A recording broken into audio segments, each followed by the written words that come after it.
"21st Precinct, Sergeant Waters." "Who's dead?" "Who?" "Well, she was killed?" "How?" "Where is it?" "Where?" "What's the address on it?" You are, by transcription, in the muster room of the 21st Precinct, the nerve center. A call is coming through.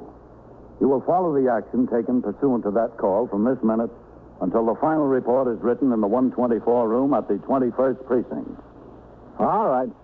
Just stay right where you are. The officer will be right there. Yes, right away. They'll take care of it. Yeah, right away. 21st Precinct. It's just lines on a map of the city of New York. Most of the 173,000 people wedged into the 9/10 of a square mile between Fifth Avenue and the East River wouldn't know if you asked them that they lived or worked in the 21st. Whether they know it or not, the security of their homes, their persons, and their property is the job of the men of the 21st Precinct. The 21st. 160 patrolmen, 11 sergeants, and 4 lieutenants, of whom I'm the boss. My name is Cronin, Vincent P. Cronin. I am captain in command of the 21st. I was doing day duty, 8 a.m. to 6 p.m. When I arrived at the station house, I signed the blotter, read over the reports and communications that had accumulated since I went off duty 24 hours previously. Sharply at 8, I walked into the muster room, turned out the platoon for the day tour. As the men marched out the door to take over their posts, Sergeant Rosen, the patrol sergeant, indicated he wanted to see me. I came around from behind the desk where Lieutenant Gorman was desk officer, and Sergeant Waters was on telephone switchboard duty. Crossed to my office where Sergeant Rosen was waiting inside. Sergeant, that was a pretty sloppy turnout. Was it, Captain? You know it was. Now, I want the men turned out in a military manner. Get some snap into them. Yes, sir, I will. What is it you want to see me about? It's about Bradley and Warren, Captain. Bradley went sick today. Saw it on the roll call. Yes, sir. And what about them? Well, they've been riding together in Sector Car 2. Bradley is operator, Warren is recorder. Yes? I noticed they hadn't been getting along so well together. Always scrapping about who's going to take what pinch and so forth. No complaints to me from either of them, but I could see what was going on. I warned them they'd better knock off or I'd talk to you about splitting them up. That didn't stop them. They were still scrapping yesterday. And what about Warren? Is he on the job today? No, sir, he's swinging. All right. Next time you get them together, bring them in here. I'll have a talk with them. Okay, Captain. 21st Precinct, Captain Cronin. Sergeant Waters on TS, Captain. Looks like we got a bad homicide. Where? 695 Park Avenue. The board's jammed up, Captain. All right. I'll be right out. We got a homicide, 695 Park Avenue. Better get over there. Oh, wait for me.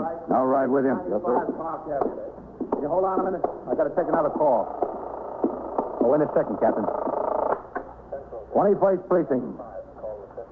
No, we don't have any information on that yet. We don't even know the name. That's right, 695 Park. Well, that's all we know about it. The call came through CB. I called it on the air. Okay. I'm sorry, Captain. That's all right. What do we got? It came over the air as Signal 32, ambulance responding. I rang down to CB, and they told me a woman called in. A maid, apparently. She got to work this morning and found the lady's body. Homicide, for sure? Well, she was a little hysterical, and that's what they gathered. No name? No, sir, not yet. You notified the detectives? Yes, sir, just now. That's the press again. They've been burning in here since the call was put out. 695 Park, that's a good address. 21st Precinct, Sergeant Waters. Let's roll, Sergeant. Yes, sir. Look, you know as much about it as we do. The call didn't even come through here. The detectives are just on their way. With Sergeant Rosen and his operator, Patrolman McKenna, I went to the scene of the reported homicide. One of the sector men had been posted at the front door of the apartment house to keep the curious out of the entrance hall. He told us the occurrence did, in fact, appear to be homicide.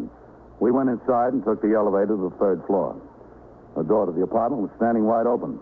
The place was magnificently furnished. There were thick wall-to-wall carpets. On instructions from me, Sergeant Rosen ordered one of the men to post himself at the front door to the apartment. Another was given instructions to man the elevator to keep the other tenants off the floor. The third to join his partner at the building entrance and admit to the building only authorized persons. I went over to talk to the maid who sat on the living room couch. She still wore the same hat she had on when she'd arrived at work. Poor Miss Edith. Poor Miss Edith. I'm Captain Cronin. She was so beautiful. So beautiful. To walk in the bedroom like that and find her sprawled out cold. Did you call the police? Yes, sir, I called the police. When I first opened the door of the apartment, I knew there was something the matter. I knew it. The television was on, the newspapers and glasses were all over the front room, and the ashtrays were full up. Miss Edith never left anything like that. Well, it looks pretty straightened up in here now. Yes, sir, I turned off the television and picked up a little. Then I went back to the kitchen. That's when I saw her. The minute I saw her, I knew it. Laying on the floor there in the bedroom, just stretched out. That yellow hair she had all turned every way. She always had it so neat. So neat, mister. What's your name? My name? Yes. Alberta. Alberta Dalton. D-A-L-T-O-N? No, sir, with an O. My family spells it with an O. Head bashed in like that. Who could do something like that to Miss Edith? She never hurt nobody in the world. Never nobody in the world. She cried midnight. Where do you live, Alberta? 134th Street. Where on 134th Street? 406 West. Poor Miss Edith. Excuse me, Captain. Poor sweet little thing. Yes? Never hurt The ambulance crew is here. Never. Is there a surgeon with him? Only there's did just good. Lieutenant. All right, take him back there. Yes, sir. Her name was Edith Campton. Yes, sir. Edith Captain, yes, sir. Did she have any family? No, sir. No family. At least not in New York. She comes from Texas. She got brothers in Texas, too, I think. Poor, sweet little girl. So sweet. Well, she must have been pretty well off to live in an apartment like this. Did she live here alone? Yes, sir. All alone. She wasn't married? No, sir. Was she ever married? No, sir. Not that she told me. Did she go to business?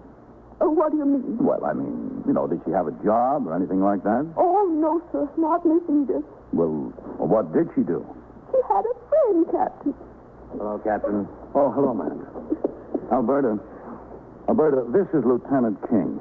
He's in charge of the detectives who will take over this case. Yes, sir. Now, you tell him everything he wants to know, huh? Yes, sir. Poor Miss Edith. I don't know what I'm going to do without her. I couldn't work for nobody else. Nobody else. Where is it, Captain, in there? Yeah. Let's take a look. You sit here, Alberta, all right? Yes, sir. It's all right. I'm not going no place. What do you think the rent is on this place, Captain? $400 or $500 a month? Something like that, I guess. Pretty steep. Yeah. Yeah, pretty steep. Oh, watch it here in the hallway. Those two books laying on the floor. They're just like that. Looks like someone threw them here, huh? Threw them pretty hard. They hit the wall, I guess. Well, let's leave them lay for now. Yeah, I'm here, man. Lieutenant King? Hi. Sergeant. Pretty dress she was wearing. Not torn. She wasn't struggling with anyone. No, it doesn't appear that way. That's what she was hit with, I guess. What is it, do you think? I don't know. It looks like a fire tool to me. Who was she? What'd she do, do you know? She didn't do anything. She had a friend. No. Well, the tabloids are going to have a field day with this one. Made to order for them. It sure is. Has all the elements. A mystery, a blonde, and Park Avenue. That's her. Too bad she's not around to read about it. The call had come in at 11 minutes after 8 a.m. It was now 8:32. At the moment, little more was known about the case than what we could see. A striking blonde named Edith Campton was dead from a blow across the base of the skull in her bedroom of a Park Avenue apartment. Within minutes, the apartment began to fill up with the police department specialists and experts. Detectives from the Manhattan East Homicide Squad arrived to work with detectives from the 21st Squad. As required, the Chief Medical Examiner's Office and the New York County District Attorney's Office were notified. Latent fingerprint experts from BCI and a photographer were summoned. Superior officers of the Detective Division, who had been notified in accordance with the Manual of Procedure, began to arrive on the scene. At 10 minutes after 9, when I left the apartment, the investigation was well underway. On the street, a considerable crowd had gathered. The press was out in force. I suggested they direct their questions to the chief of detectives, the commander of the Manhattan East Homicide Squad, and the assistant district attorney. At 25 minutes after 9 o'clock, I returned to the station house where I signed the blotter and walked over to the switchboard. Sergeant, excuse me. This board has been humming. 21st Precinct, Sergeant Waters. Chief who? Oh, he's not here. I haven't seen him. But just a second. Captain, it's the borough commander's office. Did you see Deputy Chief Wilkes this morning? He was over at the scene of that homicide. Hello? He was over at the scene of that homicide we had. Is he still there, Captain? He was there when I left. He was there when Captain Cronin left. All right. Call his office. I'll tell him. Yeah. 21st Precinct, Sergeant Waters. Oh, listen. Somebody called in here and said there was a traffic stanchion in the second floor hall at 622 East 64th. Well, how should I know? Some drunk must have carried it in there during the night. Walk over there and take a look. Yeah. All right. How should I know how the stanchion got in the hall? How does this homicide look, Captain? Pretty heavy, Sergeant. It's all we need around here now. Another Rubenstein case. Now, what else is doing, Sergeant? A car struck a pedestrian on Lexington Avenue and 60th. Bad? Man got up and walked away from it. Then he decided his back hurt. He went into Metropolitan. Did we hold the driver? No, sir. The man walked out from between two parked cars and ran into the side of an automobile. 21st Precinct, Sergeant Waters. The detectives are all out. Can I help you? Well, that's what the detectives are all out on, that homicide. No, I don't know anything more about it. Okay. You're welcome. Some guy from the Journal. Yeah, you'll have that all day, Sergeant. You might as well be ready for it. I know. Well, what's it look like, Captain? What do you mean? Any idea who killed her? Well, they just started looking into it when I left. Oh. Well, how was she killed? With a fire tool, apparently. Rather. Sergeant, what time have you got Farrell and Eisman down for their meals? 12 to 1 for Eisman and 1 to 2 for Farrell, Captain. Well, switch them around because I'll want the car at 1 to take me down to division. Yes, sir. Let Eisman take his meal at 1 and put him on a fixer until Farrell gets back with the car. Yes, sir. She was supposed to be a pretty good-looking babe, Captain. I imagine she was. One of those fellas in the press told me she won a beauty contest in Texas 7 or 8 years ago. That's how she first happened to come to New York. The judges picked her unanimously. The Texas Venus, they called her. I wonder what the judges would have said if they'd seen her this morning. Back to 21st Precinct and Captain Cronin. Homicide is, of course, the most serious crime in the books. But it's not very often that detectives are called upon to deal with a murder mystery typical of detective fiction, in which the guilty party must be singled out from a number of well-known suspects. Nearly all homicides fall into two other categories. Either they're crimes committed in the heat of passion, with the killer readily identifiable and easily apprehended, perhaps within minutes after the act, or they are felony murders, committed during the course of robbery, burglary, arson, or rape, in which case the killer seldom had any previous connection with the victim. In the case at hand, there was an element of mystery. At 20 minutes past 10 a.m., I'd finished reading and signing reports and communications.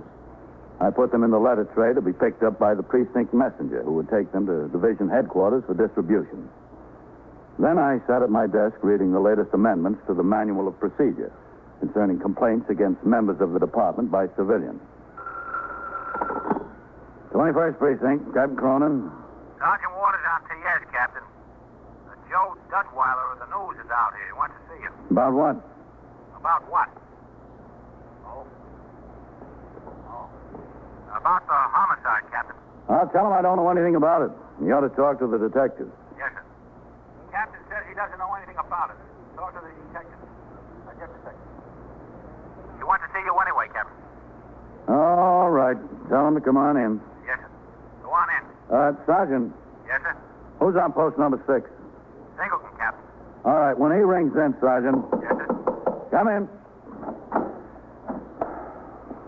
Tell him I got a written complaint from a citizen. Hello, Captain. Hi, Joe.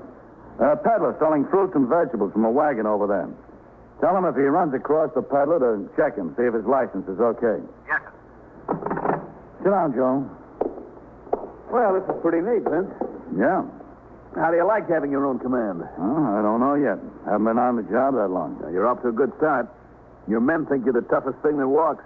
Do they? Mm-hmm. So you better be good to me, or I'll let them know you've got a heart of gold from way back. Just don't mention from how far back, Joe. I won't. Big doings up here today, Captain. Well, I can't tell you anything about it, Joe. I don't know anything. I was only there for a few minutes this morning. Mm-hmm. What did the apartment look like upstairs? Plush? Yeah, it was plush, if you want to call it that. But, look, you better talk to Lieutenant King or the chief of detectives or the homicide captain. They got it all over there. We don't know anything here. Look, Vince, I got tired of waiting out there in the street. I saw all the big brass going in and none of them coming out. You know, you get awful tired standing around, first on one foot and then on the other. Now, what's the deal? Who did her in? Joe, I told you. I don't know anything. Look, you're the captain of the precinct, aren't you? I still don't know anything. What is this, the Wilhelmstrasse? Somebody's got to know something. Now, look, be patient, Joe. You got a morning paper. You got all day to get your story. You'll get it. I'm embarrassed to call my city editor. Don't be embarrassed, Joe. He understands. Well, you never know what to talk to him. Hey, get your story out there, Joe. Chief of detectives. Excuse me, Captain. Thanks a lot. The muster room was alive with activity. Lieutenant Matt King of the 21st Detective Squad had walked in the door with the chief of detectives and the acting captain in command of the Manhattan East Homicide Squad. Close on their heels were reporters from all of the 7 daily papers with general circulation in New York, the Associated Press, and newsmen from radio and television. Lurking on all sides were photographers for most of the papers and motion picture cameramen. It was apparent that these top officers had avoided talking to the press at the scene of the homicide, but now they were cornered. I walked out into the muster room where the questions were being fired at a rapid rate. Chief, did the medical examiner fix the time of death? Not yet, not definitely. It was sometime during the night. Is it true that Edith led a double life? Were there any pictures of her in the apartment? Fellas, take it easy. Hold it down a minute. Hold it. 1 second, will you? Now, listen, Chief. We don't have anything for a story yet. No. Nothing. Now, give us a break, will you? Well, I'll tell you what we'll do, boys. There are some things we know we can't tell you yet. Give us a couple of minutes to decide what we can tell you, and you'll have a story, okay? That's fair enough. We'll use the captain's office. Excuse us. Coming through, then. Hello, Captain. Chief. Okay, I'm rough. It's wicked. Is it all right? Yeah, go ahead. Come ahead, Captain. Thanks. Don't forget, give us a break, will you? Close the door.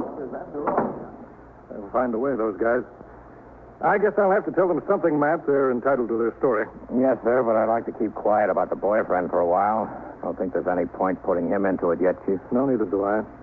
We can tell them that Edith Campton isn't her real name, that she's just been using it since she came to New York. Yes, sir. What else? Well, she worked as a model. Not a cover girl. No, sir, for a fashion house, then a store, but I think they know that. How about suspects? Who, Chief? Well, supposing I say there's 4 or 5 people we want to talk to, but we can't divulge any names at this point. Yes, sir, that'd be good. Might want to mention her address and phone book, that we're checking every one of her friends. I better say acquaintances. Yes, sir. Yes, that address and phone book ought to make them happy. Always does. 30 detectives assigned to the case. How's that? Fine. They want to know if there was any evidence of her being killed by a burglar or someone who entered the apartment with criminal intent. I think you can tell them the place wasn't broken into, Chief. Okay. Matt, do you want to let them talk to the maid? I think all I want is pictures of her. We can go that far. Oh, then I guess that about does it. Okay, Matt, you can throw me to the wolves. Yes, sir. There he is. All right, how about it, Chief? Yeah. Who killed her? The neighbor said she had a gentleman friend. Who is he? All right, fellas. Give him a chance. Give him a chance. Come on, let me go ahead and start here, will you? All right. Chief, one question first, Chief. My desk wants to get a photographer into her apartment. Now, when can we do that? I'm sorry, no pictures inside the apartment. Oh, no. But we're making a floor plan of the flat. You can see that as soon as it's ready. What time? What time, Matt? 1:30 at the latest. That's too late for the afternoon. paper. 12:30? Come on. Hold it down a minute. Wait a minute. Hold it down, boys. All right, boys. This is the story. We got 30 men on the job. At this moment, we have no more idea than you do who the killer is. There are 4 or 5 people with whom we want to talk about this. In addition to that, Miss Campton had a telephone and address book. You mean a little black book? What color is it, Matt? Baby blue letter. Hey, boy. In addition to the 4 or 5, we'll be in touch with every person listed in her phone book in order to get some idea of her movements yesterday and last night. Now, as I told you before, the ME's office hasn't yet reported it. So, the press had their story. All that could be divulged without hindrance to the investigation was given to them. In a few minutes, the reporters hurried out of the station house to find telephones. The chief of detectives and the acting captain of the homicide squad went upstairs to the 21st squad with Lieutenant King. Within an hour, both had left the station house. Now started the real work of the homicide investigation. Detectives of the homicide squad teamed off into pairs with men of the 21st squad to work as partners until the crime was cleared. At 1 p.m., a car came by the station house to take me to 6th Division headquarters for a conference with the inspector, who wanted a personal report on my first week as precinct commander. While I was out of the precinct, a well-dressed, graying man in his late 40s was brought in by Detective Whitey Howard of the 21st Squad and Alvin Cooney of the Manhattan East Homicide Squad. They took him directly upstairs to the 21st Detective Squad. This way, Mr. Billery. Yeah. You don't think it'll take long, do you? I wouldn't know about that. Come in. Lieutenant, we've got Mr. Billery here. Oh, good. Come in, Mr. Billery. Oh, thank you. Thank you very much. Have a seat, Mr. Billery. Thank you. Well, this is some shock. I have no idea what a shock when these officers told me it was like a bolt of lightning. Cigarette, Mr. Billery? No, much obliged. Ed? Whitey? Thanks, Lieutenant. No, thank you. I'm Lieutenant King. How do you do? You know what this is all about, don't you, Mr. Billery? Yes, I suppose so. Is Walter Billery your full name, sir? Walter Crane Billery. And where do you live? I have a home in Westchester. Where in Westchester? Winslow Park. Your business in New York? That's right. What is your business, Mr. Billery? I'm a paper broker. And what is that? Well, I act as broker for mills and selling paper to printers, publishers. I see. Do you commute to New York every day? Every weekday, yes. You married, Mr. Billery? Yes. For how long? 19 years. Any children? Two. Two girls, 15 and 17. You were acquainted with Miss Canton? Yes. For how long? Well, I don't know. 3.5 years, I suppose. What could I do with this? I really don't feel like smoking it. Yeah. Thank you. How well acquainted, Mr. Billery? Oh, quite well. Did you see her frequently? Yes. How frequently? 2 or 3 times a week. Ever oftener? Yes, sometimes. At her apartment? Yes. There, and we go out to the theater, clubs together. Was that her apartment, Mr. Billery? She lived there, yes. I know she lived there, but who paid the rent? Well, I imagine she did.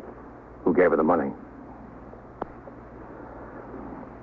Lieutenant, Edith and I were very close. My wife and I haven't gotten along for years. Someday I hope to marry Edith. That's the way it is. I couldn't help it. A man needs some sort of life. You paid the rent? Yes. When did you last see her, Mr. Billery? Night before last. You didn't see her yesterday? No. No, last night? No. Were you in New York yesterday? Yes. Where? I was at my office until 5:15. And then? I went to Grand Central and took the 5:34 home. To Winslow Park? Yeah, that's right. Was your wife at your home in Winslow Park? No. Where was she? She's visiting her sister in Boston. Your daughters, were they home? No. No, they're away at school. Oh, was anyone at your house in Winslow Park last night besides you? No. No, I was all alone. Did you see anyone you knew on the train? I think so, Lieutenant. Yes. Who? I don't recall at the moment. I'll have to think about it. Sure. Go ahead. Think about it, Mr. Billery. Look, Lieutenant, I know that this can't help coming out. This whole thing's bound to get in the papers. I don't care about myself, what anyone says about me. But those 2 young girls of mine, This is going to be terrible on them. Just terrible. This is a homicide investigation, Mr. Bellery. But think of those two young girls, Lieutenant. That was your job, Mr. Bellery. I've got mine. The interrogation of Walter Crane Bellery continued. So did my conference at division headquarters. It finally broke up at 3 p.m. Patrolman Farrell drove me uptown to the 21st. I instructed him to pick up his partner and resume patrol. He drove away, and I walked up the steps and into the muster room. Hello, Captain. What's doing, Sergeant? Nothing like this morning, sir. Well, that's good. Where's Lieutenant Gorman? I'm filling in for him, Captain. DA's office called from down in a hurry. Yeah? A burglary case went to bat this afternoon that he made the arrest on when he was sergeant at 64th last winter. This is a fine time to let us know, isn't it? Well, they didn't think they'd need him, but the boy denied his admission. Oh. All right. Stand right up to the desk there, would you please? Here. Okay, Whitey, let's book him. Yes, sir. Just a second. Oh, Matt? Captain? Walter Crane Matt? Bellery. Yes, Captain? What's this? That homicide. Middle name is C-R-A-N-E. That's fast work. Right. Yeah, he got twisted up in his own lies. Mm-hmm. B-E... How'd it happen? When he finally told us, he said she was going to break it off. She had a guy she wanted to marry. He was so enraged, he picked up a fire iron and hit her over the head. What's the charge? Well, why did he do it? What did he say? Said he killed her because he loved her. Well, if you've got to kill somebody, that's as good a reason as any.